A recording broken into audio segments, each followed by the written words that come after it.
ቅዱስ ሚካኤል አባቴ አትገፋፋይ ብላ ወደ ውስጥ ገባች። ነው የተጣሉት። ከዛ ሌላ ቀን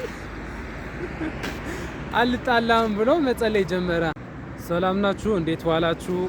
ዛሬ ደግሞ በዓል መስቀል ምክንያት በማድረግ ሁሉ ሰው ቤቱ ነው ያለውና ኢንተርቪው ላርግ ብዬ ስወጣ ብዙ ሰው አልነበረም።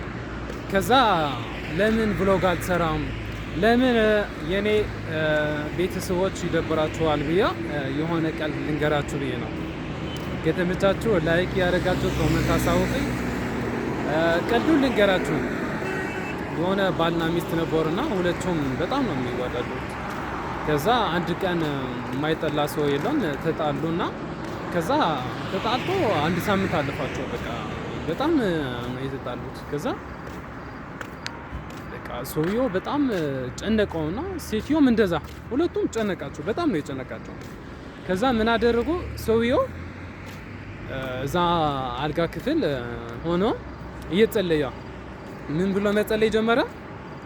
ቅዱስ ሚካኤል አባቴ ለዛሬ ብቻ አምጣልኝ እንጂ ሌላ ቀን አልጣላም ብሎ መጸለይ ጀመረ።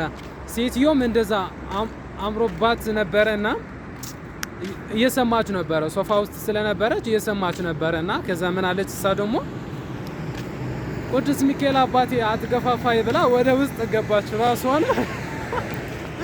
ራሷን ማለት ነው መግባት ፈልጋ ስለነበረ ማለት ነው። እና በጣም ነው የገረመኝ። ከዛ ሰውየው ምን አላት? አንቺ ብሎ ለምንድን ነው የገባሽው ምናምን ስላት፣ አረ ራሱ ነው የገፋፋይ ብላ እንትን አደረገች ማለት ነው። አሁን ቀልድን ይህኛውን ቀልድ እንደዚህ ይመስላል። ከዛ ደግሞ የተመቻችሁ ላይክ እያደረጋችሁ ሳብስክራይብ አድርጎ ለቻናሌ አዲስ የሆናችሁ አመሰግናለሁ። መልካም